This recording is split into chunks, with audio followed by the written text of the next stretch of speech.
নমস্কার বন্ধুরা, আবারও একটা নতুন রেসিপিতে সবাইকে অনেক অনেক স্বাগত। তো চলো আজকের রেসিপি শুরু করা যাক। আজ আমি সজনে ডাঁটার ভর্তা বানাবো। তার জন্য এই যে লম্বা লম্বা করে কেটে নিয়েছি সজনে ডাঁটাগুলো। আপনারা দেখেই বুঝতে পারছেন সজনে ডাঁটাগুলো কতটা মোটা হয়ে গেছে। আর এগুলো কেটে নিয়েছি, আর এই প্রেসার কুকারে দিয়ে আমি একটা সিটি দিয়ে সেদ্ধ করে নেব। আপনারা চাইলে এটা কড়াইয়ে দিয়ে জল দিয়ে সেদ্ধ করে নিতে পারেন, তাতে একটু সময় লাগবে, সেই কারণে আমি প্রেসার কুকারে দিয়ে একটা সিটি দিয়ে দেব। প্রেসার কুকারে দিয়ে দিলাম, আর পরিমাণ মতো জল দিয়ে দেব। জল দিয়ে আমি সেদ্ধ করে ঠান্ডা করে দেখাচ্ছি।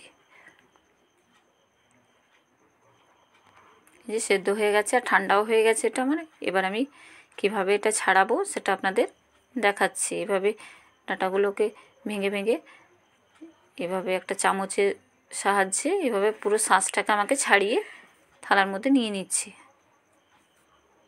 এভাবে সমস্ত ডাঁটাগুলোকে ছাড়িয়ে আমাকে নিতে হবে মাঝের শাঁসটা। এভাবে একবার বাড়িতে বানিয়ে দেখবেন, গরম ভাতের সঙ্গে সবাই অনেক পছন্দ করবে দেখবেন। এত টেস্টি হয় এটা খেতে। আর এই মোটা মোটা ডাঁটা যখন মোটা হয়ে যায় তখন বাড়িতে কেউ খেতে চায় না স্বভাবত, কিন্তু এভাবে যদি বাড়িতে বানিয়ে দেন সবাই পছন্দ করবে দেখবেন। এভাবে মধ্যেখানেটা সমস্ত শাঁসটাকে এভাবে আমি চামচ দিয়ে ছাড়িয়ে নিচ্ছি।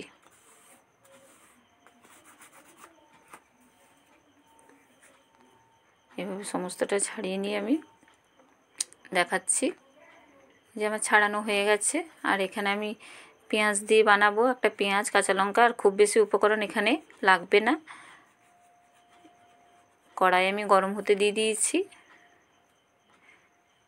কড়াইটা গরম হোক। কড়াইয়ের মধ্যে একটু জল থেকে গেছে, সেই কারণে এবার কড়াইটা আমার গরম হয়ে গেছে। এবারে 2 চামচের মতো আমি এখানে সাদা তেল অ্যাড করলাম। তেলটা গরম হয়ে গেলে একটু সর্ষে ফোড়ন দেব।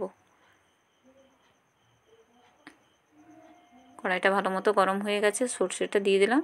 আর যে পেঁয়াজটা কেটে রেখেছিলাম সেটা দিয়ে দিলাম। আমার একটু তেল কম মনে হলো, তাই আমি আরও হাফ চামচের মতো তেল উপর থেকে অ্যাড করলাম। দিয়ে আর একটা কাঁচা লঙ্কা দিয়ে দিলাম। আর পেঁয়াজটা আমি খুব বেশি ভাজবো না, জাস্ট হালকা ভাজা হয়ে গেলে তাতে আমি হলুদ গুঁড়ো আর জিরে গুঁড়ো দিয়ে দিলাম। দিয়ে আবারও ভালোভাবে একটু ভেজে নেব।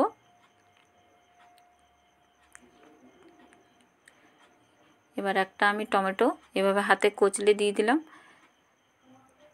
কারণ টমেটোটা আমার খুব বেশি পেকে গেছিলো, সেই কারণে আমি ছুরি দিয়ে না কেটে এভাবে হাতে কচলেই দিয়ে দিলাম। আর টমেটোটা খুব বেশি নরম করার আর প্রয়োজন নেই,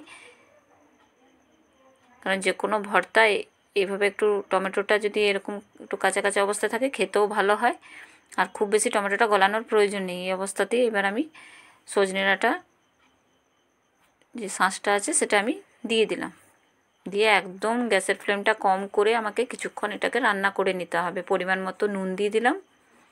আর ঝালটা আপনারা যে যেমন পছন্দ করেন সেই অনুযায়ী এখানে ঝালটা অ্যাড করবেন। আমার বাড়িতে ঝালটা খুব কম হয়, সেই কারণে আমি এখানে একটা লঙ্কাই ব্যবহার করলাম। দিয়ে এবার আমাকে অনবরত নেড়ে এটাকে শুকনো করে নিতে হবে।